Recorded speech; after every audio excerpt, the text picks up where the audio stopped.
Di ujung gang sempit dekat pasar malam, di antara tenda-tenda yang berkilat lampu kuning, ada satu gerobak kecil yang selalu dipenuhi anak-anak. Gerobak itu sederhana.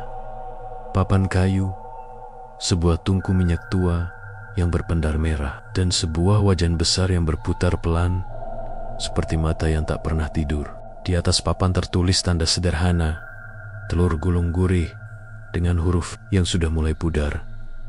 Namaku Arfan, aku kelas 6, tinggi sekali untuk usiaku, tapi masih sering dipanggil kakak kecil oleh adik-adik di kampung. Aku tahu semua jajanan pasar, cilok kenyal, kue cubit manis, jagung bakar, tetapi tidak ada yang membuat orang menyerbu seperti telur gulung itu. Rasanya gurih, panas, renyah di luar, tetapi lembut di dalam. Setiap suapan membuat anak-anak melompat kecil karena enaknya. Semua orang tahu kalau ada telur gulung, antrean tidak pernah sepi. Yang tidak orang tahu adalah dari mana telur itu datang. Penjualnya tak pernah terlihat. Menyiapkan bahan, aku sering ke pasar malam setiap Jumat, entah karena nganggur atau karena penasaran, dan aku perhatikan penjual itu muncul setelah azan Isya, selalu pada saat lampu-lampu kios lain mulai remang. Rambutnya rapi, jaket lusuh, wajahnya datar seperti papan. Ia berbicara sedikit, menghitung uang cepat, selalu memberi kembalian pas. Yang paling aneh, tidak pernah terlihat ada telur utuh. Tidak ada keranjang telur, tidak ada telur pecah di meja. Hanya ada botol minyak hitam mengkilap yang selalu diletakkan di sebelah wajan. Orang-orang percaya itu hanya trik. Mungkin ia bawa telur di balik gerobaknya Cata, Pakia, penjual sate yang jaraknya beberapa meter. Tapi kenapa tidak pernah kita lihat dia memecahkan telur? Dia cuma celupkan sesuatu, entah apa, ke minyak, gulung, dan telur. Jadi, kata-kata itu mengundang tawa. Tetapi tawa itu kerap berubah menjadi bisik-bisik ketika malam kian larut. Cerita beredar cepat di kampung kami. Konon minyaknya bukan minyak biasa. Sebagian orang menyebutnya minyak ajaib yang membuat telur menjadi sangat lezat. Sebagian lagi, mereka yang lebih tua, yang sering duduk di warung kopi dan merokok sambil menatap bulan, berbisik bahwa minyak itu adalah pintu roh. Mereka bilang setiap telur gulung sempurna ada harga yang harus dibayar. Satu nyawa, satu tarikan dari ujung hidup seseorang jauh dari gerobak. Siapa yang menjadi korban, tak seorang pun tahu pasti. Kadang yang hilang adalah hewan ternak. Kadang orang-orang mengalami mimpi buruk. Dan pada kasus yang jarang terdengar, ada yang sakit ringan lalu menghilang dari kampung. Tidak ada bukti, hanya cerita yang menusuk. Aku tidak percaya pada cerita-cerita itu. Sampai malam ketika sahabat kecilku, Nisa, hilang. Nisa penurut, selalu duduk di deretan paling depan saat aku membeli telur gulung. Malam itu ia pulang telat karena membantu ibunya. Ia berjanji mengambilkan untukku satu telur gulung yang katanya paling renyah di pasar. Aku menunggu di ujung gang, mengendus aroma minyak panas. Dari jauh kulihat gerobak itu, dan antrean anak-anak semakin panjang. Ketika aku sampai, Nisa sudah tidak ada. Aku bertanya pada beberapa anak mereka, menunjukkan wajah takut dan berbisik. Tidak ada, Kak. Dia pergi dari tadi. Katanya mau pulang lebih dulu. Aku mengira ia sedang minta izin pada ibu. Aku membeli 2 telur gulung, 1 untukku, 1 masih kupegang menunggu Nisa. Saat aku menggigit yang pertama, rasanya sempurna, gurih, hangat, seperti memakan kenangan manis masa kecil.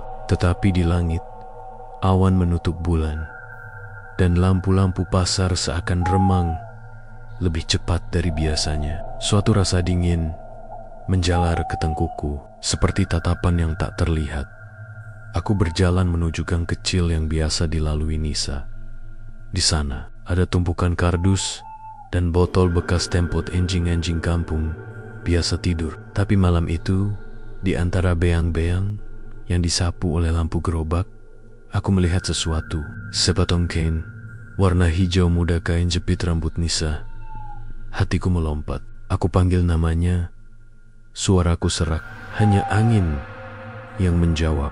Orang-orang bilang, jangan pernah mengejek hal yang tidak kau mengerti. Tapi anak seusia kami tidak pernah berhitung soal itu. Aku memutuskan mencari di sekitar gerobak penjual telur. Di samping gerobak ada sebuah ember kecil berisi air kotor. Di permukaan air itu, minyak hitam benar-benar terlihat berbeda seperti cermin yang menolak memantulkan wajahku. Di dalam pantulan, sekali-kali kelihatan sesuatu bergerak yang tidak bergerak sama sekali.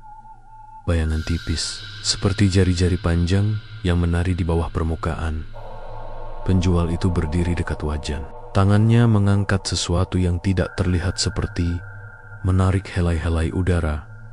Kemudian menekuknya ke dalam minyak. Aku menahan diri untuk tidak berteriak. Saat ia menyipratkan minyak dengan gerakan penghormatan, anak-anak di antrean bertepuk tangan kecil, bahagia. Aku mendekat diam-diam dan melihat ada selip plastik kecil mungkin. Itu bahan rahasianya yang ia celupkan ke minyak. Plastik itu menyusut dan meleleh dalam panas. Namun dari dalamnya, sesuatu bergulung seperti benang halus, membentuk lapisan tipis yang kemudian menjadi bulat, menjadi padat, akhirnya seperti telur yang menggulung sendiri. Tangan penjual hanya menyentuh permukaan. Telur itu jadi tanpa ada cangkang yang pecah, tanpa ada ayam yang dilihat. Ketika aku menatap lebih lama, aku merasakan ada bisikan bukan dari mulut penjual, tapi dari bawah. Dari minyak kata-kata halus, seolah berputar dengan udara berminyak. Terima, terima, terima. Aku menoleh cepat. Tidak ada orang lain di dekatku. Jantungku berdetak sampai ke telinga. Bau minyak yang tadi terasa menggoda, kini terasa pahit. Aku tahu seharusnya aku pulang. Aku tahu harus kabur dan mencari Nisa di rumah. Tapi sesuatu menahanku. Pingin tahu apa yang sebenarnya terjadi. Aku menunggu sampai penjual mengeluarkan telur gulung yang terakhir malam itu. Saat ia menaruh satu telur di kertas, ia tiba-tiba menoleh tepat ke arahku. Matanya hitam, dalam seperti sumur. Untuk pertama kali, ia tersenyum dan senyumnya bukan senyum biasa. Ada sesuatu yang salah. Senyum itu seperti kisi-kisi gerigi. Mau, suaranya halus, hampir manja. Aku mengangguk. Kerana suaraku tidak keluar. Ia memberikan telur gulung itu padaku. Saat jari kami bersentuhan, kulihat kilatan. Sesaat aku merasakan bukan rasa sakit, melainkan tarikan halus seperti gigitan kecil di ujung jiwa. Napasku tertahan. Mata penjual menutup perlahan, lalu terbuka lagi. Ia memalingkan wajah seperti tak ingin dilihat lebih lama. Aku melangkah mundur, menggigit telur itu dengan gegabah. Rasanya luar biasa lagi. Di antara gigitan, sesuatu di belakangku tersentak sebuah napas panjang. Aku berputar, dan di ujung gang, kulihat bayangan orang seperti siluet merunduk dan kemudian menghilang. Suara yang keluar dari bawah minyak, yang tadi ku dengar, kini bergema di kepalaku. Terima kasih. Bukan dari penjual, bukan dari anak yang hilang. Suara itu dari dalam perutku, seperti sesuatu yang baru saja menemukan rumah. Esok paginya, Nisa tidak pulang. Ibu dan bapak kami memanggil. Tetangga ikut mencari. Beberapa hari kemudian, beberapa orang melihat anjing tetangga jadi malas dan kucing mereka kerap berjalan linglung. Mereka yang dulu tidur pulas mulai terbangun dengan pipi basah oleh keringat. Di pasar, gerobak telur gulung semakin ramai. Penjualnya tetap muncul setiap malam, tak pernah terlambat, tak pernah memberi keterangan tentang telur-telur yang ia buat. Namun di wajah-wajah Beberapa orang tua tampak cemas, seperti mereka mengetahui sesuatu yang kita anak-anak belum mengerti. Malam itu, ketika aku menutup pintu kamarku, kuku-kuku kecilku masih menempel pada kertas telur gulung yang kugigit separuh. Rasanya masih ada di lidahku, manis gurih, hangat. Namun di pojok kamarku, di balik tirai yang terbuka sedikit, kulihat sesuatu. Bayangan tipis yang bergelombang, seperti asap minyak yang menolak pergi. Sekali lagi, aku mendengar bisikan halus, sabar, memanggil. Jangan beritahu siapa-siapa, bisik itu. Jangan melihat lagi. Tapi siapa yang bisa menahan rasa ingin tahu? Siapa yang tidak ingin tahu apa yang sebenarnya hilang dari kampung kami?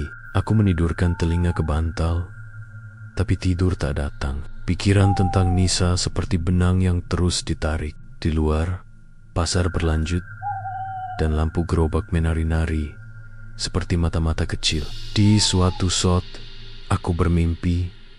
Aku berdiri di tepi wajan besar itu, menengadah, melihat ke dalam minyak. Di kedalaman minyak ada lorong gelap, dan di ujung lorong itu berdiri sosok-sosok siluet yang menatapku dengan kosong. Mereka melangkah perlahan, dan semakin dekat mereka datang. Semakin jelas aku dengar nama-nama. Nama-nama orang yang pernah hilang, nama-nama tetangga, dan sendiri namaku. Aku terbangun keringat dingin. Di meja belajarku masih tergeletak potongan jepit rambut Nisa. Aku menatapnya lama, lalu mulai menyusun rencana bodoh yang hanya bisa dibuat oleh anak berani bodoh.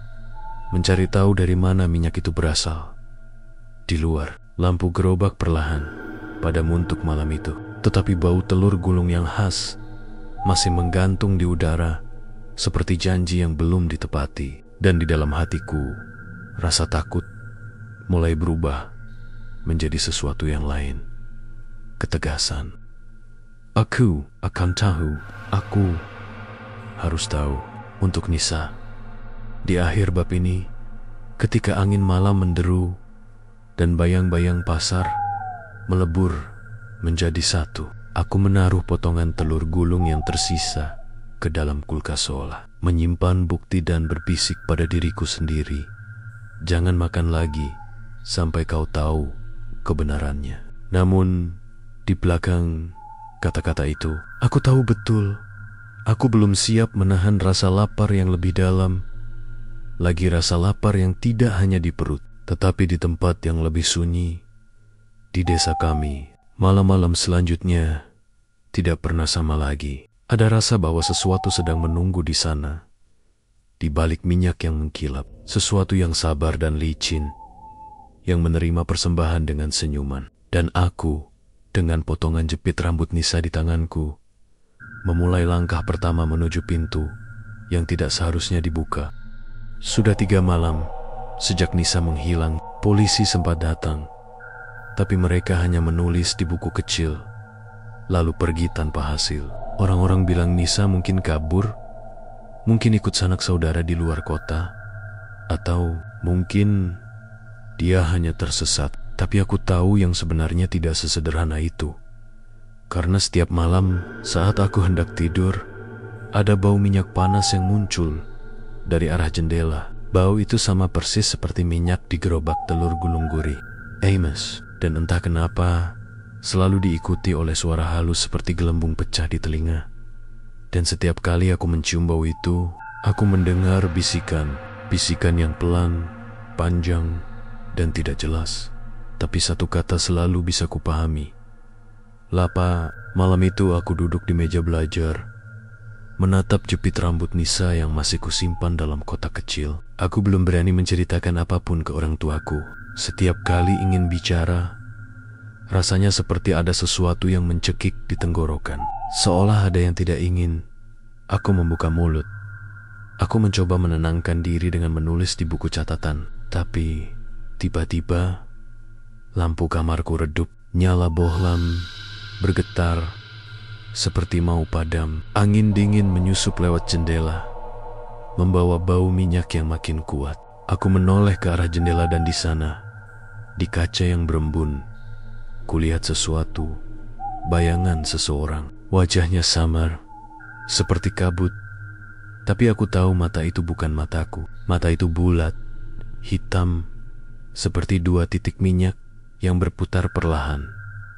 Aku terlonjak, menutup gorden secepatnya. Tapi detak jantungku makin cepat, seolah ada yang bersembunyi di balik dinding. Aku berlari ke tempat tidur, menyelimuti tubuhku, pura-pura tidur. Tapi beberapa detik kemudian, suara itu datang lagi, bukan dari luar, melainkan dari dalam rumah.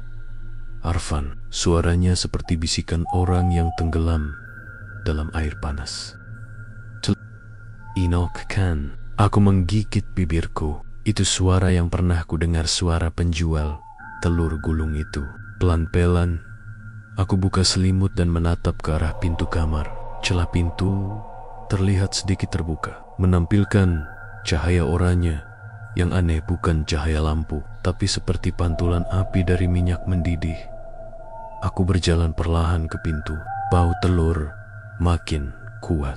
Ketika aku mengintip keluar, hatiku seperti berhenti berdetak.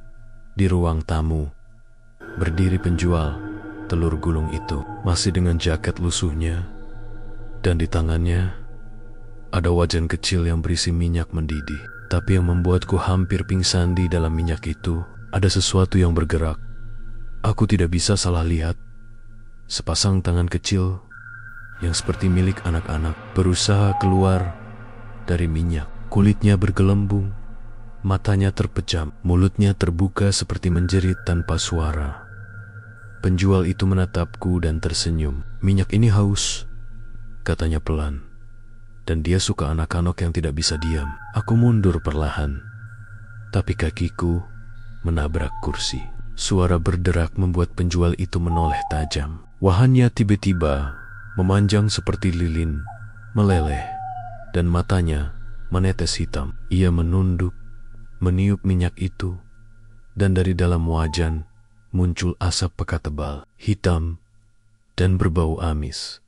Asap itu merayap ke lantai, seperti kabut hidup. Aku berlari ke kamar dan menutup pintu. Tapi asap itu menyusup lewat celah bawah. Aku menutup hidung, tapi aroma telur terbakar dan daging mentah membuatku mual. Di tengah kepanikan, aku teringat sesuatu.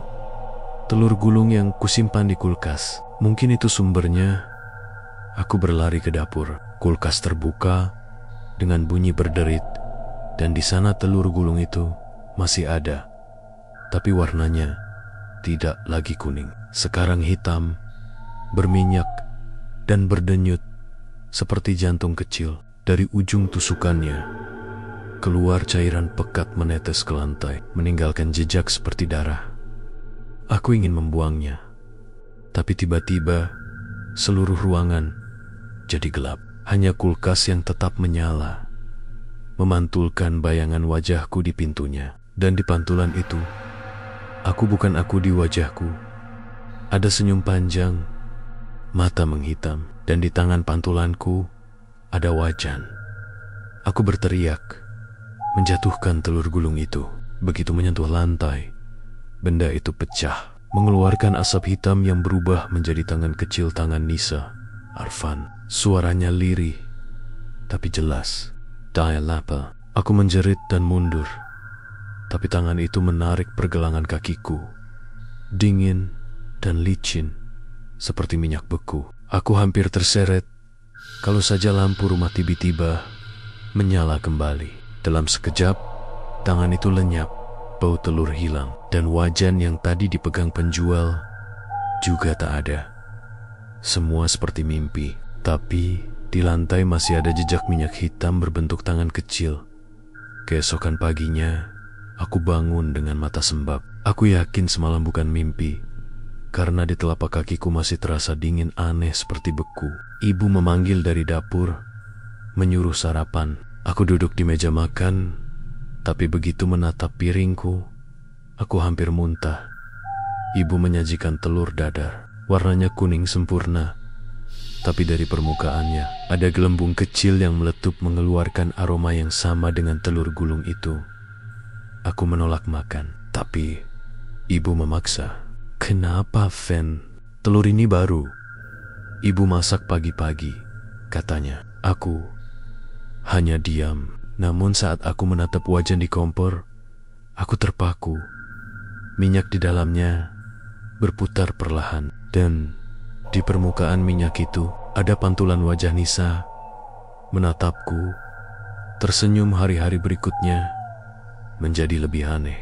Aku mulai melihat penjual telur gulung di tempat yang tidak seharusnya. Kadang di ujung gang rumahku, kadang di depan sekolah. Ia tidak pernah berbicara, hanya menatap dan menyalakan kompornya. Api di wajannya berwarna biru keunguan, dan dari jauh aku bisa mendengar bisikan samar. Satu lagi, hanya satu lagi. Orang-orang di kampung juga mulai bercerita bahwa semakin banyak anak-anak yang demam dan tidak bangun lagi. Dokter bilang karena cuaca, tapi aku tahu itu bukan. Setiap anak yang demam sebelumnya sempat membeli telur gulung malam sebelumnya. Aku mencoba memberitahu Pak RT, tapi begitu aku menyebut kata minyak hitam, dia langsung diam dan wajahnya pucat. Ia hanya berkata, "Sudah, jangan ikut campur, Fen. Itu urusan lama." Dulu, penjual itu bukan orang biasa. Aku memaksa bertanya, tapi Pak RT hanya menatap kosong ke arah pasar. Anaknya dulu mati, terbakar waktu jualan, katanya pelan. Sejak itu, dia nggak pernah sama lagi. Katanya, dia menemukan cara agar rezekinya nggak putus asal. Dia bisa memberi makan yang di bawah sana. Aku tidak mengerti maksudnya, tapi tubuhku langsung merinding. Aku tahu yang di bawah sana itu bukan manusia. Malam ketujuh, setelah Nisa hilang, aku memutuskan untuk pergi ke pasar malam sendirian. Gerobak telur gulung masih ada di tempatnya, dengan lampu kuning menggantung rendah. Antrean kali ini lebih panjang dari biasanya. Anak-anak tertawa, tak tahu apa yang mereka makan. Aku menunggu sampai antrean sepi, lalu mendekat. Penjual itu melihatku, seolah tahu aku akan datang. Ia tidak bicara, hanya menyalakan kompornya lagi. Api biru menyala, menari-nari seperti lidah kecil yang lapar. Aku menatap wajan itu. Minyak di dalamnya berputar, dan perlahan mulai menampakkan bayangan. Wajah-wajah anak kecil muncul satu persatu. Dari bawah, minyak termasuk wajah Nisa. "Kenapa kamu?" Suaraku gemetar. Penjual itu tersenyum tipis, matanya kosong. "Karena kau memakannya, Arfan. Sekarang bagianmu belum selesai." Sebelum aku bisa mundur, tangan penjual itu menyentuh bahuku. Kulitnya dingin, tapi dari sentuhan itu muncul suara ribuan bisikan di kepalaku semuanya. Lapar, semuanya haus, dan di tengah semua bisikan itu, ada suara kecil Nisa yang berbisik, "Bantu aku keluar." Penjual itu meletakkan tusuk sate di tanganku, lalu menatap wajan. "Gulunglah satu," katanya pelan. "Kalau kau berani melihat kebenaran." Aku menatap minyak yang mendidih. Dalam pantulan itu, aku tak lagi melihat wajahku. Yang kulihat hanyalah pintu hitam yang berputar, seperti pusaran roh, menunggu untuk dibuka. Dan di sanalah bab ini berakhir, di antara ketakutanku dan minyak yang terus mendidih. Aku sadar satu hal. Untuk menyelamatkan Nisa, aku harus menggulung telur dari neraka itu sendiri. Aku masih ingat betul malam itu. Wajah penjual telur gulung itu seperti terukir di kepalaku. Kulitnya pucat, matanya hitam legam, dan suaranya tenang tapi dingin seperti logam yang baru diasah. Ia menyodorkan satu tusuk bambu tipis, licin, dan hangat seperti baru dipegang seseorang yang demam. "Gulunglah satu," katanya pelan. "Kalau kau ingin melihat kebenaran." Aku tahu aku seharusnya lari. Aku tahu aku seharusnya tidak mendekati wajan itu lagi. Tapi rasa penasaran dan rasa bersalah bercampur jadi satu. Karena di dalam minyak itu, aku melihat wajah Nisa. Wajah sahabatku yang tersenyum samar di bawah gelembung panas, seolah minta tolong. Minyak itu berputar pelan. Warna kuningnya bukan lagi seperti minyak goreng biasa, tapi kehitaman, berkilau, seperti cairan dari dasar sumur tua. Dari dalamnya keluar suara samar, seperti bisikan orang banyak yang berbicara bersamaan. Aku genggam tusuk bambu itu kuat-kuat, tangan gemetar. Apa yang harus aku lakukan? Tanyaku dengan suara nyaris tak terdengar. Penjual itu menunduk, wajahnya samar di balik asap. Masukkan saja ujungnya ke minyak. Dia akan tahu apa yang kau inginkan. Aku menatap wajan itu sekali lagi. Panasnya terasa sampai ke wajah. Tapi entah kenapa, dingin menjalar ke tulangku. Aku perlahan menurunkan tusuk itu ke permukaan. Begitu ujungnya menyentuh minyak, suara jeritan langsung terdengar. Bukan jeritan keras, tapi seperti tangisan anak kecil yang tertahan di dalam air. Gelembung-gelembung bermunculan, memuntahkan bau amis dan busuk bercampur harum gurih yang memualkan. Aku hampir menarik tanganku, tapi tiba-tiba minyak itu menarik balik, seperti tangan halus tapi kuat, mencengkeram tusuk bambu itu dan memaksaku menggulungnya. Benang-benang putih keluar dari minyak, melilit tusuk itu dengan cepat, membentuk sesuatu yang sangat mirip telur gulung. Tapi warnanya aneh, bukan kuning, bukan coklat, melainkan abu-abu pucat, seperti daging yang sudah mati. Aku menatapnya ketakutan, tapi penjual itu tersenyum. Lihat baik-baik, katanya pelan. Itu bukan telur, itu adalah jiwa yang tersisa. Aku hampir melempar tusuk itu, tapi saat kulihat lebih dekat, aku melihat sesuatu di dalam gulungan itu. Sesuatu yang kecil, seperti bola mata yang terbuka. Ia bergerak, memandangku, lalu perlahan-lahan muncul bentuk wajah kecil di dalamnya. Wajah Nisa, Arfan. Suara kecil itu terdengar dari dalam telur. Tolong, aku panik. Aku menatap penjual itu. Lepaskan dia. Apa yang kau lakukan pada mereka? Penjual itu hanya mengangkat bahu, lalu berkata tenang, mereka tidak mati. Mereka hanya memberi makan minyak ini. Minyak tidak bisa hidup tanpa mereka. Dan kamu juga bagian darinya. Aku mundur, tapi tiba-tiba wajan itu berguncang. Minyak di dalamnya berputar semakin cepat, memunculkan tanggan-tanggan kecil yang mencoba keluar. Beberapa jari terbelah, beberapa tampak terbakar. Mereka meraih udara, seperti minta diselamatkan. Aku menjatuhkan tusuk bambu dan berlari, tapi penjual itu menahan pundakku dengan cengkeraman kuat. Jangan kabur sebelum kau melihat akhir dari apa yang sudah kau mulai. Suaranya menggelegar. Di bawah kakiku, tanah pasar yang basah berubah jadi licin dan berminyak. Bau Amos menyang. Lampu-lampu tenda di sekitar gerobak tiba-tiba padam satu persatu, meninggalkan kami berdua dalam kegelapan yang hanya diterangi cahaya merah dari api wajan. Dan di antara cahaya merah itu, aku melihat sesuatu yang membuat darahku membeku.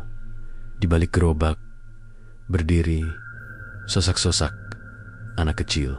Wajah mereka pucat, mata kosong, tubuh mereka transparan seperti bayangan asap. Mereka berdiri berjejer, menatapku tanpa suara. Sebagian dari mereka ku kenal, teman-teman sekolahku, anak-anak kampung yang katanya pindah atau hilang. Nisa ada di barisan depan, memandangku dengan mata basah. Arfan, bantu aku. Suaranya bergema di kepalaku, meski mulutnya tidak bergerak.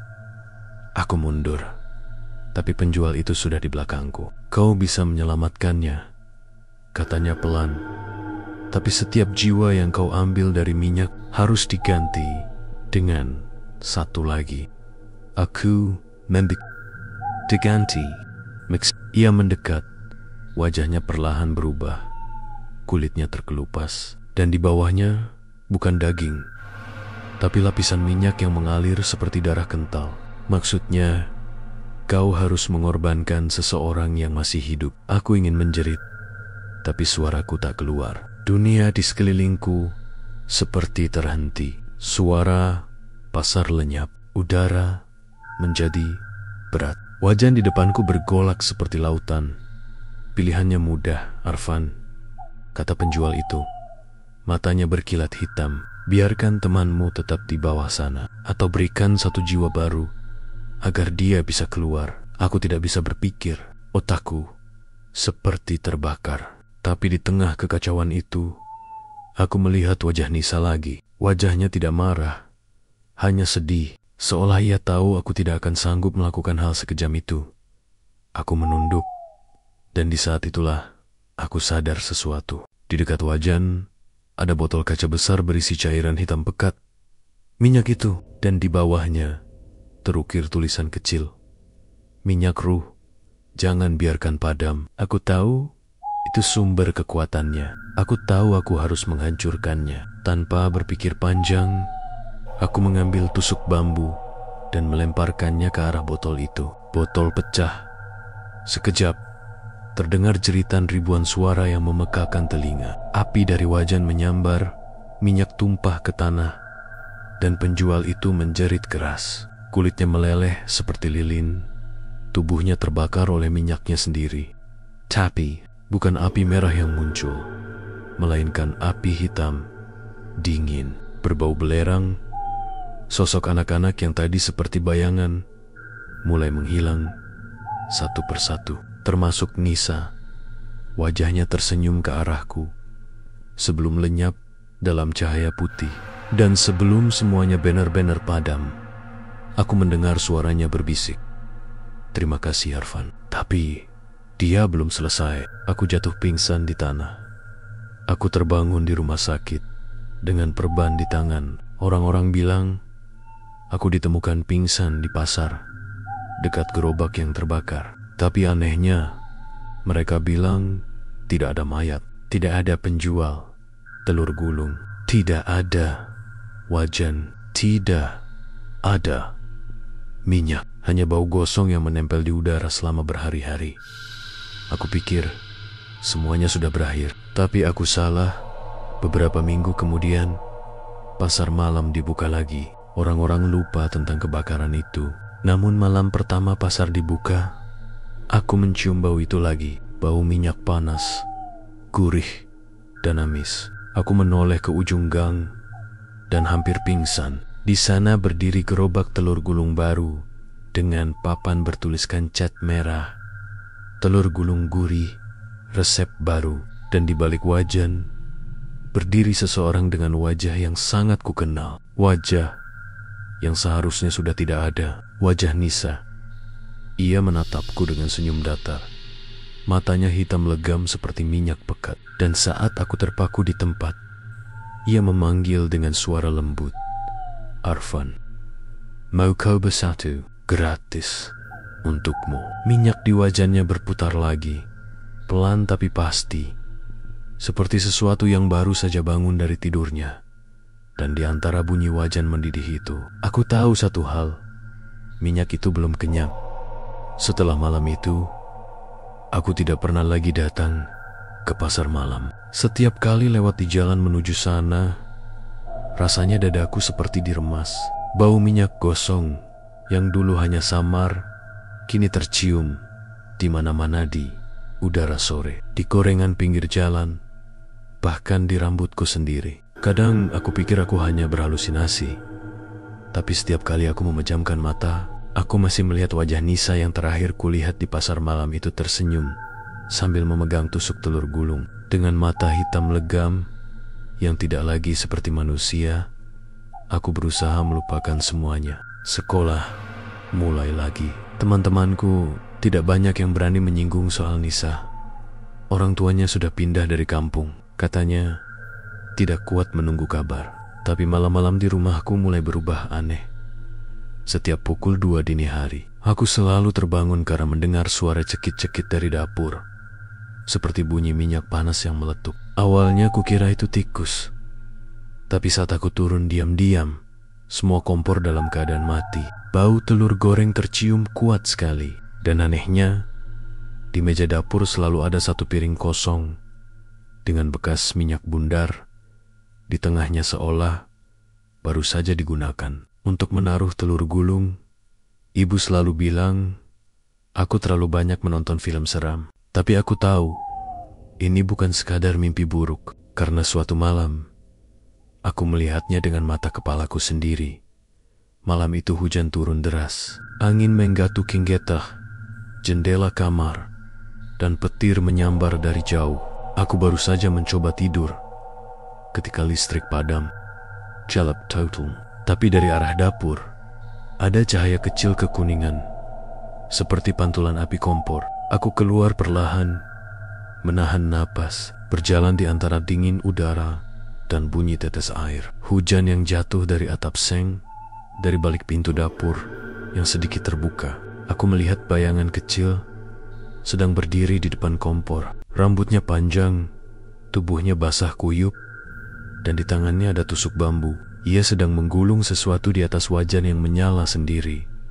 Aku terpaku, jari-jariku gemetar. Aku tahu bayangan itu. Aku tahu gerakannya.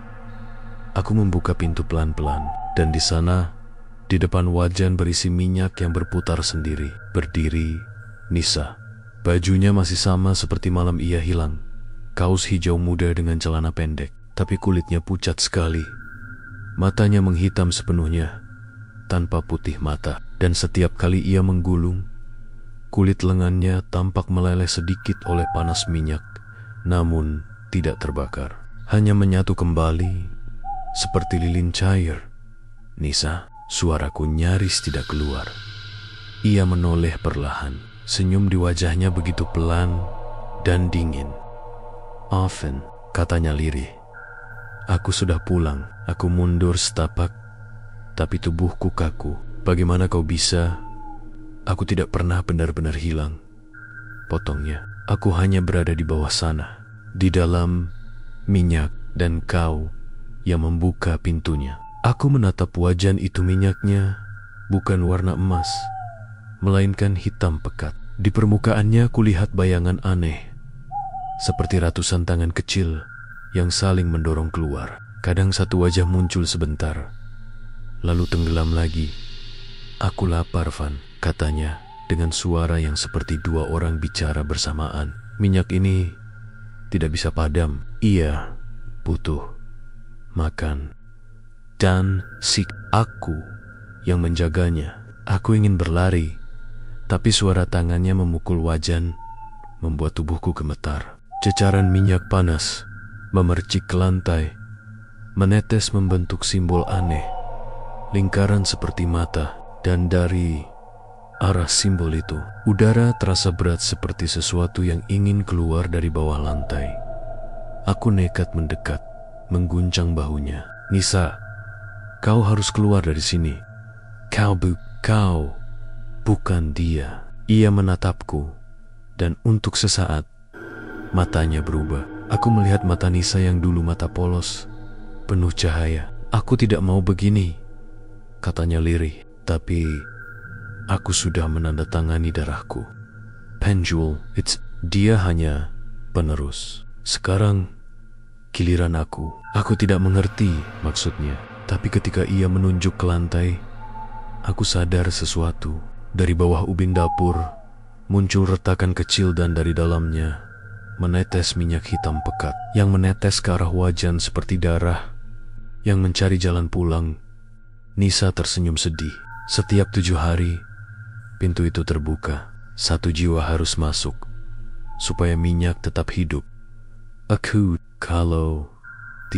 Kalau tidak, minyak akan mencarinya sendiri. Petir menyambar di luar, membuat rumah bergetar. Tiba-tiba semua lampu menyala sendiri, dan dari dinding dapur, minyak hitam itu menyembur keluar, seperti ombak. Ia melingkupi langit-langit, menetes ke bawah, membentuk bayangan penjual telur gulung. Wajahnya meleleh, matanya bolong, mulutnya penuh cairan hitam yang menetes seperti liur. Nisa menunduk, ketakutan. Dia marah. Bisik, "Dia lapar." Terlalu lama. Bayangan itu menatapku, lalu mengulurkan tangannya yang hitam berasap. Aku sudah memberinya makanan terakhir, tapi kau merusaknya, Arfan. Suaranya menggema di dinding, dalam dan berat seperti suara dari sumur. Kini kau yang harus menggantikannya. Aku menjerit dan berlari, tapi minyak itu menetes dari langit-langit, menutup jalan keluar. Lantai berubah licin dan panas, seperti kulit mendidih. Nisa berusaha menahan wajan, tapi api di bawahnya makin besar, berwarna biru keunguan. Dalam keputusasaan, aku meraih gayung air dan menyiram wajan itu. Air menyentuh minyak dan ledakan besar terjadi. Api hitam menyembur ke udara, dan dalam cahaya itu, aku melihat sekilas wajah-wajah yang keluar dari dalam minyak. Wajah anak-anak, Termesek, Nisa, semuanya menjerit bersamaan sebelum lenyap dalam asap. Aku terdorong ke belakang, terbentur dinding, lalu semuanya gelap.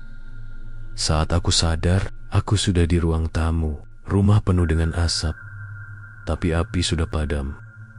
Tapahang, ibu dan ayahku berteriak panik di luar, memeluk. Aku tidak bisa bicara, hanya bisa menatap ke arah dapur yang sekarang penuh jelaga. Namun, di tengah bekas kebakaran itu, wajan itu masih utuh, tidak meleleh, tidak rusak, bahkan masih hangat. Aku mendekat, menatap minyak yang tersisa di dalamnya. Di permukaan minyak yang tenang itu, untuk sekejap, aku melihat wajah Nisa lagi. Ia tersenyum, bukan senyum jahat, tapi seperti lega. Lalu wajahnya perlahan tenggelam, dan minyak itu berubah menjadi bening seperti air. Aku pikir semuanya berakhir, tapi malam berikutnya, ketika aku mencoba tidur, aku mencium bau yang sangat familiar, bau minyak gurih, yang dulu selalu ada di pasar malam. Aku membuka mata, dan di meja belajarku, di atas buku catatan, ada satu tusuk telur gulung. Mesih asapnya mengepul perlahan, dan di atasnya tertulis di tusuk bambunya dengan darah kering, "Giliranku sudah selesai. Sekarang penjaga barunya adalah kau." Aku menjatuhkan tusuk itu, tapi begitu menyentuh lantai, telur gulung itu tidak jatuh biasa. Ia menggulung sendiri, seperti hidup. Minyak menetes dari ujungnya, dan dari dalam tetes itu muncul suara kecil yang memanggil namaku. Arfan, Arfan, Lapa'a. Aku menutup telingaku dan menjerit. Tapi suara itu tidak berhenti. Dari bawah ranjang, mulai keluar bau panas dan amis. Minyak merembes perlahan, membentuk lingkaran gelap di lantai kamarku pola, yang sama seperti di dapur semalam. Dan di tengah lingkaran itu, wajan yang tadi kupikir sudah hilang, muncul perlahan, sendirinya. Minyak di dalamnya mulai berputar lagi, pelan, lalu makin cepat. Dan dari dalamnya terdengar suara tawa kecil, tawa anak-anak yang lapar. Aku menatapnya tak berkedip. Napasku tercekat dan sadar satu hal yang menakutkan. Kutukan minyak itu tidak bisa dimusnahkan, hanya diwariskan. Dan kini giliran aku yang harus memberi makan. Sudah 3 hari berlalu sejak malam itu malam, ketika aku menemukan wajan sialan itu muncul kembali di kamarku. Aku tidak tidur. Sejak saat itu, tiap kali aku coba memejamkan mata, suara cekit-cekit dari dalam wajan terdengar, seolah minyak di dalamnya terus berputar tanpa henti. Aku sudah mencoba membuangnya ke tong sampah, ke got, bahkan ke sungai belakang rumah. Tapi setiap kali aku kembali ke kamar, wajan itu selalu ada di tempat yang sama, di bawah meja belajarku, masih hangat, dengan minyak yang tenang tapi hidup. Aku mulai kehilangan nafsu makan. Setiap kali melihat telur, aku ingin muntah. Bau minyak goreng yang dulu biasa saja, kini membuat dadaku sesak. Dan yang lebih parah, setiap kali aku melewati warung gorengan atau penjual telur gulung, wajah-wajah orang di sana tampak berbeda. Matanya kosong, wajah mereka seperti meleleh samar, seolah mereka juga tahu sesuatu yang tidak seharusnya aku ketahui. Malam keempat, aku tak tahan lagi. Aku duduk di lantai, menatap wajan itu. Apa yang kau mau dariku? Aku suaraku parau. Tiba-tiba minyak di dalamnya bergetar pelan. Dari permukaannya muncul riak kecil, seperti saat ada seseorang yang meniup dari bawah. Lalu muncullah tangan kecil, berwarna abu-abu kehijauan, licin seperti minyak. Ia mencengkeram tepi wajan, mencoba keluar. Aku menjerit dan mundur. Tapi tangan itu terus menarik sesuatu dari dalam sebuah tubuh anak kecil. Sekitar umur 10 tahun, kurus, telanjang dada, dengan mata kosong seperti boneka. Tubuhnya meneteskan minyak yang langsung menyerap ke lantai tanpa bekas. Ia menatapku, lalu tersenyum. "Sudah waktunya kau memberi makan," katanya dengan suara yang berat tapi lembut. "Kalau tidak, dia akan mengambil semuanya." Aku, dia siapa? Anak itu menunjuk ke arah langit-langit. Aku mendongak, dan di sana, di sudut kamar, bayangan besar berdiri terbalik kakinya, menempel di langit-langit. Rambutnya menjuntai panjang, dan matanya menyala merah. Wajahnya tidak jelas, tapi aku tahu itu penjual telur gulung yang dulu kulihat di pasar malam. Suara minyak meletup di wajan. Bayangan itu tertawa pelan. "Minyakku lapar," katanya serak. "Kau sudah meneruskan sumpah. Kini tugasmu memberi makan." Seperti dulu aku melakukannya. Aku berusaha melawan. Aku meraih wajan itu dan melemparkannya sekuat tenaga ke dinding. Tapi bukannya pecah. Wajan itu lenyap di udara dan tiba-tiba muncul kembali di atas meja, dengan satu tusuk telur gulung yang sempurna di dalamnya. Telur itu berputar perlahan di atas minyak panas. Padahal tak ada api sama sekali. Dari ujung tusuknya menetes cairan merah. Aku tahu itu bukan saus, itu darah. Sejak malam itu, aku tidak lagi manusia normal. Setiap kali tidur, aku bermimpi berada di tempat gelap penuh suara mendesis dan letupan minyak. Di sekitarku, ada ratusan anak kecil duduk melingkar. Semuanya menatapku tanpa wajah. Hanya lubang hitam di tempat mata mereka. Di tengah mereka berdiri sosok penjual itu, menggulung telur sambil tersenyum. "Setiap rasa gurih," katanya, "selalu dibayar dengan nyawa yang asin." Aku bangun dengan tubuh penuh keringat, dan setiap kali membuka mata, aku melihat sesuatu yang baru. Kadang ada tusuk sate di meja belajar yang sebelumnya tidak ada. Kadang di lantai ada jejak kaki kecil yang berminyak. Dan kadang di tengah malam, aku mendengar suara seseorang menggoreng di dapur, padahal kompor sudah dicabut dari dinding. Hari ke-7 sejak kejadian itu, aku memutuskan untuk bercerita pada seseorang Pak Jaya, tetangga sebelah rumah yang dikenal suka hal mistis. Ia sudah tua, rambutnya putih, dan katanya dulu pernah jadi dukun. Aku datang sore-sore, membawa wajan itu dalam karung, berharap dia bisa menghancurkannya. Begitu aku membuka karung itu, Pak Jaya langsung mundur. "Anak muda, kau dari mana dapat ini?" "Dari pasar malam," jawabku gugup. "Dari penjual telur gulung." Ia menatapku lama, lalu menghela napas berat. "Wajan ini bukan barang manusia. Ini pintu penebus roh. Minyak di dalamnya hidup karena diberi makan oleh jiwa manusia. Sekali kau bersentuhan dengannya, kau dianggap penjaga berikutnya." Aku, "Lalu bagaimana cara memutusnya?" Ia menatapku dengan pandangan sedih. "Tidak ada cara memutus, hanya bisa diwariskan, atau kau sendiri yang jadi makanannya." Aku merinding. "Tapi kalau aku tidak mau, kalau kau menolak memberi makan," katanya pelan, "minyak itu akan memakan orang yang paling kau sayangi lebih dulu, lalu dirimu." Aku menunduk, tubuhku gemetar. Wajah ibu dan ayah langsung terbayang di pikiranku. Aku tidak bisa membiarkan mereka jadi korban, tapi aku juga tidak mungkin menyerahkan orang lain. Pak Jaya mendekat, berbisik, "Kalau kau ingin menyelamatkan keluarga, buang wajan ini ke tempat asalnya, ke sumur roh. Tapi hati-hati, di sana kau akan melihat mereka semua. Malam itu, aku nekat pergi. Aku bawa wajan itu ke belakang pasar malam, tempat di mana dulu aku dan Nisa membeli telur gulung terakhir. Hujan turun deras, tanah becek, udara penuh bau besi karat. Di tengah area pasar yang kini sepi, aku menemukan sumur tua di balik semak. Airnya hitam pekat, dan dari dalamnya keluar uap panas berbau amis. Aku menatap wajan di tanganku. Kalau aku buang ini, bisikku, semuanya akan selesai. Tapi tiba-tiba dari dalam sumur muncul suara-suara. Suara tawa anak-anak. Lalu suara Nisa, "Jangan buang, Van. Kalau kau buang, kami semua akan marah."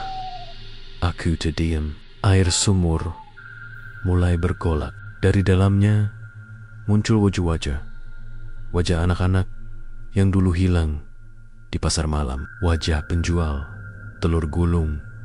Dan terakhir, wajahku sendiri muncul dari dalam air. Aku mundur, tapi tangan-tangan berminyak keluar dari sumur, mencengkeram kakiku, menarikku ke tepi. Aku menjerit, berusaha melepas, tapi pegangan mereka kuat sekali. Wajan di tanganku mulai bergetar hebat, mengeluarkan cahaya oranye dari minyaknya. Lalu aku mendengar suara berat yang familiar. "Sudah waktunya kau bergabung, penjaga baru." Aku tahu suara itu, penjual telur gulung. Tapi kali ini suaranya tidak dari wajan. Ia dari dalam diriku sendiri. Aku melihat tanganku, kulitnya mulai mengilap, berminyak, seperti sedang dilumuri lapisan cairan hitam. Minyak itu menetes ke tanah, menyerap, lalu menumbuhkan bayangan tubuh-tubuh kecil yang menjerit pelan. Aku memegang kepala, berusaha melawan.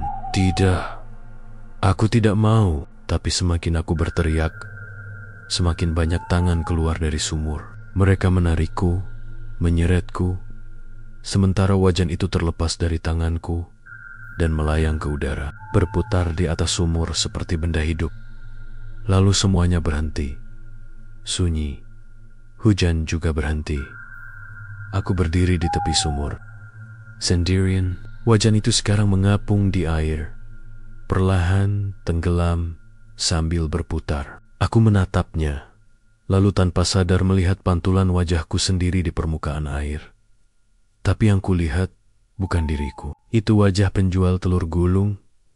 Aku mundur pelan, napasku tercekat, dan sebelum aku sempat berpaling, dari dalam sumur terdengar bisikan, "Selamat datang, penjaga minyak." Dan dari dalamnya muncul tusuk telur gulung baru, masih hangat, meneteskan minyak. Aku tak menyentuhnya, tapi tusuk itu bergerak sendiri, perlahan menggulung udara kosong, dan setiap kali ia berputar, aku mendengar suara tangisan samar di dalam kepalaku. Suara Nisa, suara anak-anak itu. Dan di akhir, suara yang paling pelan tapi jelas, suaraku sendiri. Sejak malam itu, tak ada lagi penjual telur gulung di pasar malam. Tapi setiap kali ada pasar baru dibuka di desa lain, selalu terdengar kabar tentang penjual baru dengan telur gulung yang rasanya gurih luar biasa. Minyaknya bening dan tak pernah habis. Dan tak ada yang pernah melihat ia membawa bahan dari rumah. Mereka bilang, kalau kau membeli telur gulung itu dan menggigitnya terlalu dalam, kau bisa mendengar suara seseorang berbisik dari dalam, "Terima kasih sudah memberi makan." Dan di ujung tusuk bambunya, jika diperhatikan baik-baik, selalu ada nama kecil yang tergores halus, nama orang yang hilang dari desa sebelumnya. Sudah hampir sebulan sejak malam di sumur itu. Aku tidak tahu bagaimana aku bisa kembali ke rumah aku. Hanya ingat air sumur menelanku. Lalu tiba-tiba aku terbangun di depan rumah dengan pakaian kering dan tubuh berbau minyak. Tak ada yang tahu apa yang terjadi. Orang tuaku mengira aku pingsan di jalan karena kelelahan. Tapi semenjak hari itu, aku bukan lagi Arvan yang sama. Setiap kali aku tidur, aku bisa mendengar suara desis minyak dari jauh. Kadang di telingaku, kadang dari balik dinding. Dan ketika aku menatap bayangan sendiri di cermin, aku melihat pantulan orang lain penjual telur gulung dengan topi lusuh, tersenyum tipis dengan mata kosong. Aku mulai sadar, apa yang dulu kulawan, kini perlahan hidup di dalam diriku. Suatu sore, ibu mengajakku pergi ke pasar baru di pinggiran kota. Pasar malam musiman, katanya. Ada wahana baru, permainan lampu, dan banyak penjual makanan. Aku menolak, tapi ibu memaksa. Sudahlah, Fen, kau butuh hiburan. Kau terlalu banyak mengurung diri. Aku tidak punya alasan lagi. Maka aku ikut. Begitu tiba di sana, seluruh tubuhku menegang. Aroma yang tercium begitu familiar minyak panas bercampur telur goreng. Langkahku gemetar. Suara anak-anak tertawa. Cahaya lampu warna-warni. Musik dangdut dari pengeras suara, semuanya terasa seperti mimpi buruk yang kembali berulang. Aku berusaha menenangkan diri, tapi tiba-tiba, di ujung deretan kios makanan, aku melihat sesuatu yang membuat jantungku berhenti berdetak sesaat. Gerobak telur gulung. Tulisan di spanduknya terbaca jelas. Telur gulung Pak Van. Gurih. Tak ada duanya. Namaku sendiri terpampang di sana. Aku menatap ibu, tapi ia hanya tersenyum. Tuh kan, kebetulan banget. Namanya sama kayak kamu. Lalu, ia berjalan mendekati gerobak itu. Aku mencoba mencegah. Bu, jangan. Tapi, sebelum aku bisa menariknya, penjual itu menoleh. Senyumnya lebar, tapi kulit wajahnya seperti lilin sedikit meleleh di pinggir bibir. Matanya hitam penuh minyak, dan di tangannya ia memegang tusuk bambu yang berputar sendiri di atas wajan tanpa api. Ayo Bu, coba. Yang satu ini baru matang, katanya lembut. Suara itu, aku kenal betul. Itu suaraku sendiri. Aku gemetar. Ibu mengambil satu tusuk dan menggigitnya. Aku ingin menepis, tapi telat begitu, telur itu disentuh. Aku melihat sekilas bayangan Nisa di dalam minyak wajan, menatapku dan tersenyum. Ibu menatap kosong ke depan. Wajahnya perlahan kehilangan warna. Telur di tangannya terjatuh ke tanah, dan dari dalamnya menetes minyak hitam, menyerap ke pasir pasar malam. Orang-orang tidak menyadari apapun. Mereka tetap tertawa, makan, membeli balon, tapi di mataku, satu persatu wajah mereka berubah pucat, berminyak, seperti sedang kehilangan sesuatu dari dalam diri mereka. Aku menatap penjual itu, penjual yang berwajah seperti aku. Ia tertawa pelan, mengaduk minyak yang makin hitam. Sudah kubilang, Arfan, katanya sambil menatapku lurus. Kutukan ini bukan untuk dihindari. Ini Warson. Sekarang, lihat, minyakmu sudah makan lagi. Aku menggigil. Berhenti, hentikan semuanya. Ia hanya tertawa, lalu menunjuk wajan. Aku tak bisa menghentikan apa yang sudah kau hidupkan. Aku menatap ke dalam wajan dan melihat ibu di sana. Tubuhnya tenggelam dalam minyak hitam. Matanya terbuka, mulutnya bergerak tanpa suara. Aku berteriak sekencang mungkin, tapi suara pasar menelan semuanya. Lalu semuanya berhenti. Lampu-lampu padam, suara musik berhenti, dan angin berembus dingin sekali. Hanya gerobak telur gulung itu yang masih menyala dengan cahaya oranye samar. Orang-orang di sekitar mulai menatap sekeliling kebingungan. Beberapa mulai panik. Tapi aku hanya berdiri, menatap wajan itu, ketika dari dalamnya mulai muncul bayangan tangan-tangan kecil. Mereka keluar perlahan, membawa telur-telur gulung yang masih panas, menawarkannya ke setiap orang yang ada di sana. Coba Kak, gratis. Kak, gurih banget. Suara mereka pelan tapi serempek orang-orang tanpa sadar mulai menerima. Satu persatu menggigit, dan seketika mata mereka berubah menjadi hitam. Tubuh mereka diam di tempat, hanya tersenyum kosong. Pasar malam berubah jadi lautan manusia tanpa jiwa. Aku berlari sekuat tenaga, tapi bayangan penjual bayangan diriku selalu muncul di depan setiap jalan keluar. "Aku di mana-mana," katanya. "Kau yang memanggilku, kau yang membuat minyak ini hidup lagi. Sekarang tak ada jalan keluar." Aku berlari menuju ujung pasar, ke area kosong tanpa kios. Tapi di sana, tanahnya retak, dari dalamnya menetes minyak, membentuk genangan bundar yang berputar seperti air hidup. Aku tahu itu apa, pintu roh. Aku ingin menghancurkannya, tapi tubuhku mulai berat. Kakiku lengket oleh minyak yang merayap naik, menahan langkahku. Dari jauh, aku mendengar suara ibu memanggilku. "Van, jangan pergi. Di sini semua gurih. Van, di sini semua tenang." Suaranya datar, tapi menggema, seperti datang dari dalam wajan.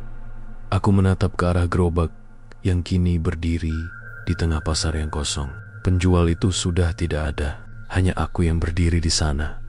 Dan di tanganku kini ada tusuk telur gulung yang belum kugigit.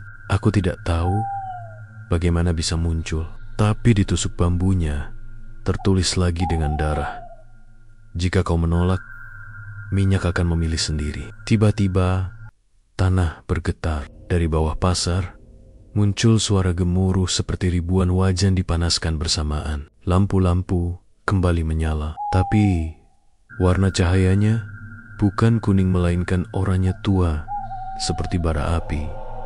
Dan di tengah pasar malam itu, dari dalam minyak yang menggenang, muncul ratusan bayangan penjual telur gulung, semuanya dengan wajah sama. Wajahku. Aku tidak tahu berapa lama aku berdiri di sana. Ketika aku sadar, pasar malam itu sudah sepi. Tidak ada siapapun, hanya gerobak telur gulung yang berdiri sendiri di tengah tanah berlumpur minyak. Di atas gerobak itu ada cermin kecil. Aku mendekat, dan dari cermin itu aku melihat diriku sendiri memakai celemek lusuh, menggenggam tusuk bambu, tersenyum kepada pantulan. Lalu tiba-tiba, dari luar pantulan, tanganku yang di dalam cermin bergerak lebih dulu. Ia menggulung telur di wajan, melemparnya ke arahku.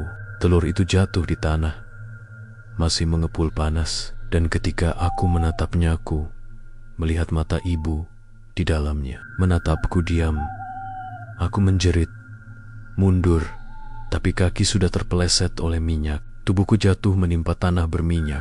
Dan dalam sekejap, seluruh dunia seperti tergelincir ke dalam genangan itu. Aku terbangun di tempat gelap. Suara letupan minyak menggema dari segala arah. Di depanku, ratusan anak kecil duduk melingkar. Semuanya menatapku dengan mata hitam kosong. Di tengah mereka berdiri sosok penjual telur gulung yang kini sepenuhnya adalah aku sendiri. Tanganku memegang tusuk bambu, dan di depanku ada wajan besar berisi minyak yang berputar perlahan. Di dalamnya, wajah-wajah orang yang pernah hilang muncul satu persatu. Nisa, ibu, Pak Jaya, dan puluhan orang lain yang pernah membeli telur gulung itu. Semuanya menatapku, menunggu. Suaraku sendiri bergema dari segala arah.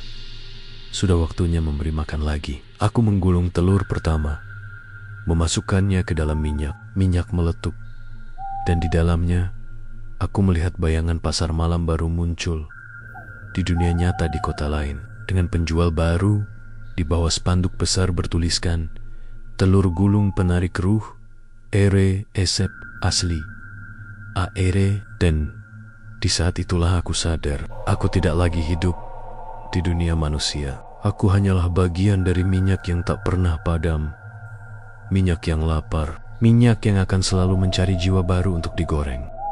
Suasana sore di gang kecil itu kembali sepi.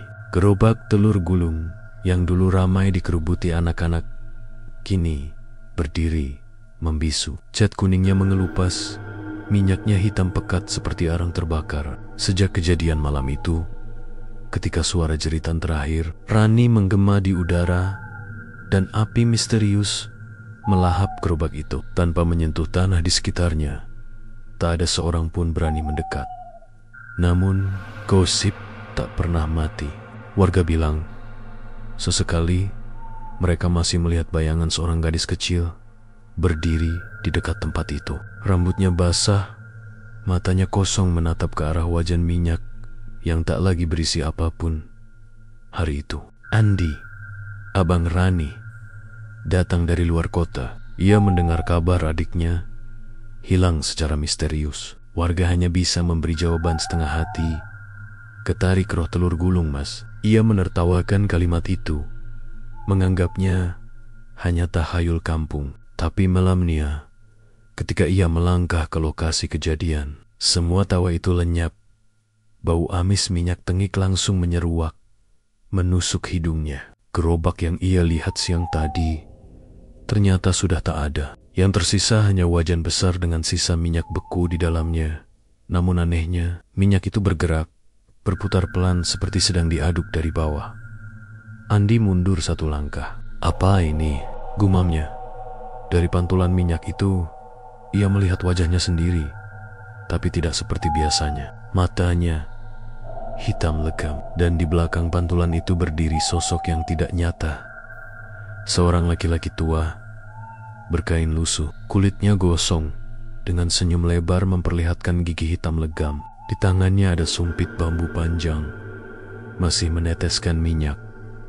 Aku sudah lama menunggu. Suara itu keluar tanpa gerak bibir, tapi terdengar jelas di kepala Andi. Andi terpaku. Keringat dingin menetes di pelipisnya. Kau, siapa? Sosok itu tersenyum makin lebar.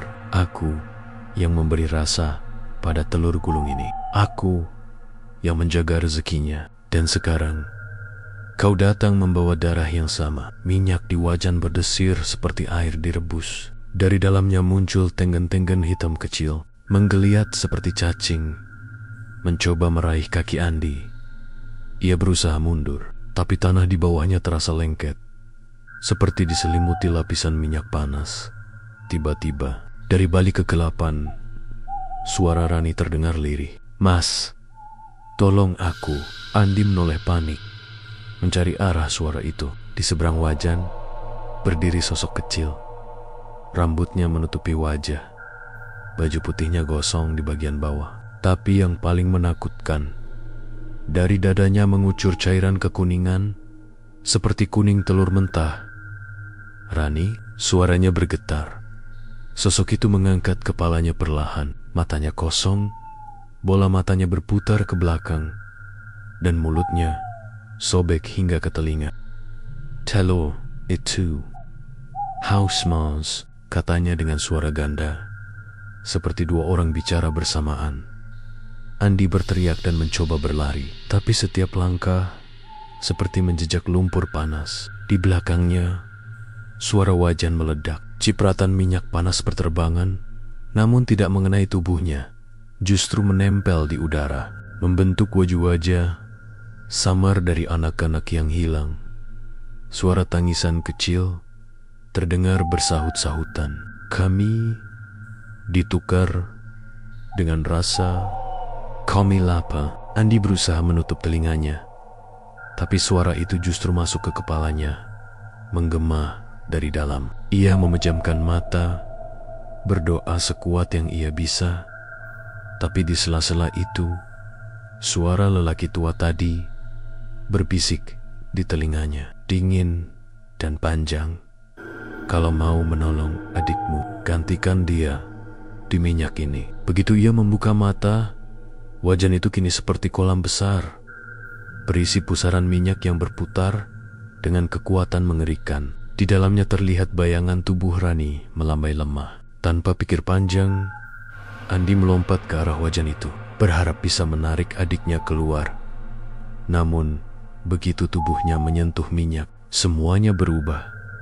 Panasnya bukan seperti api, tapi seperti jutaan roh yang menempel di kulitnya, menarik, merobek, menjerit bersamaan. Rani menatapnya dengan mata kosong. Tangannya menggenggam lengan Andi, tapi bukan untuk diselamatkan, melainkan untuk menariknya lebih dalam. Dan dalam hitungan detik, keduanya lenyap Hanya tersisa wajan yang kembali diam. Dengan minyak yang perlahan mendingin, keesokan paginya, warga menemukan sebuah gerobak baru di tepi gang itu. Catnya masih basah, bergambar telur gulung dengan tulisan besar di atasnya.